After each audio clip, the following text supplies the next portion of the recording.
Dia tahu 5 benda ni penting akan membantu anda.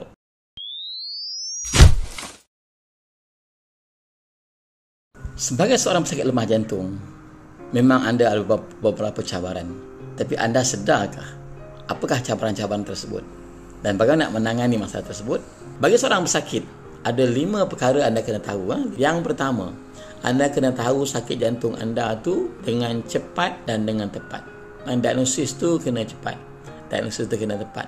Sebab rawatan berbeza, bergantung kepada apa sakit yang anda ada. Poin kedua, anda kena tahu sakit anda tu peringkat mana, peringkat berapa. Pertama, kedua, ketiga, keempat. Nombor 3, anda kena tanya doktor apa punca sebenar sakit anda. Sebab selagi anda tak rawat punca dia, maka sakit anda mungkin akan berulang balik. Nombor 4, anda kena tanya pada doktor apakah rawatan yang ada, supaya anda jelas adakah hanya makan ubat semata-mata, atau anda kena buat pembedahan, atau kena buat radioterapi contohnya, ataupun kena buat pertukaran organ. Dan yang kelima, anda kena tanya apakah jangkaan perjalanan sakit anda tu, adakah dia akan pulih sepenuhnya atau dia akan berlarutan. Dia tahu 5 benda ni penting akan membantu anda dengan jelas dengan sakit yang anda ada. Jadi dalam kes Cikgu M, kita tahu beliau sakit lemah jantung, dan bila kita tengok sakit jantung ni peringkat dia memang serius. Dan kita juga dah cek bahawa beliau mempunyai punca sakit lemah jantung beliau ialah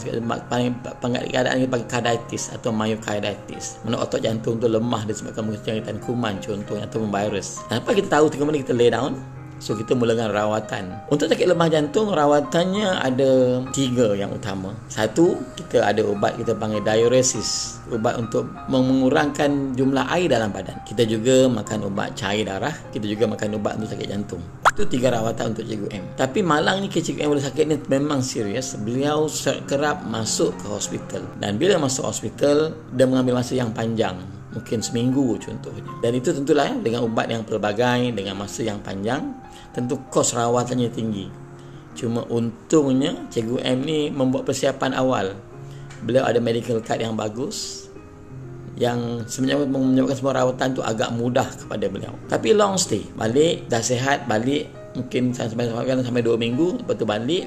Balik kadang seminggu balik rumah, atau 3 hari masuk balik. Jadi oleh kerana benda tu berulang banyak kali, beliau saya rujukkan ke hospital lain, Institut Jantung Negara, untuk second opinion dan rawatan lanjut yang diperlukan. Tapi oleh kerana sakit jantung ni, sidang jantung yang benda tu menyebabkan tekanan darah yang rendah, maka tak banyak option untuk Cikgu M. Dan kesan yang paling besar pada saya pada kes macam ini ialah, pertama lah masalah psikologi. Sebab dia dah cuba macam tapi tak jumpa jalan keluar. Kesan dia ialah sebab itu pertama, sebab rawatan. Yang kedua, beliau sebenarnya mempunyai karier yang bagus sebelum ini. Yang ketiga, kesannya adalah pada keluarga.